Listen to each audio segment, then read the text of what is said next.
Ako pobjedi, Kolinda Grabar-Kitarović najavljuje žestok obračun s pedofilima, kemijsku kastraciju. Ne isključujem i predlaganje mjere te kemijske kastracije, odnosno medicinske sterilizacije po uzoru na neke zemlje. Jedna od tih zemalja je Makedonija, koja je u veljači ove godine za pedofile uvela ovakvu kaznu i to zbog velikog problema ponavljanja kaznenog djela. Kemijska kastracija još nije u praksi primijenjena, znači ona će da bude uveđena za nove slučajeve. Čak smo tražili da bude uvedena i doživotna kazna, zatvor za one pedofile koji su doveli u život opasnost djeteta i taj grozomorni čin su napravili na tako grozomoran način. U lani pokrenutom hrvatskom registru pedofila nalazi se 1090 osoba. U slučaju kemijske kastracije struka kaže da je prije bilo kakvih odluka potrebna velika rasprava. Kod svake odluke vodimo računa da nam je poznato samo 10% seksualnih zlostavljanja djece, 90% je nepoznato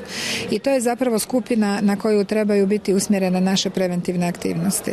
Kemijska kastracija kao sredstvo prevencije ponavljanja kaznenog djela ne može riješiti problem pedofilije, smatra psihijatar Goran Arbanas. Bez psihoterapije nema smisla, a u svakom slučaju trebala bi biti dobrovoljna, jer su inače moguće zloupotrebe. Bilo je primjera gdje su ljudi bili pod kemijskom kastracijom, ali su si onda ilegalno sami ubrizgavali testosteron. Pravnici poručuju da prije ozbiljne stručne rasprave ima boljih rješenja. Kemijskom, kastracijom ne rješava korijenito problem zapravo agresivnosti seksualnih delinkvenata i problem koji u njima postoji, a to je zapravo jedna frustracija. Mi imamo niz drugih mjera u našem kaznenom zakonodavstvu, od obveznog psihosocijalnog tretmana do protektivnog nadzora po punom izvršenju kazne zatvora i ja mislim da bi na tim mjerama trebalo raditi. U registru pedofila nisu samo muškarci. U njemu je i 20 žena pravomoćno osuđenih za to kazneno djelo.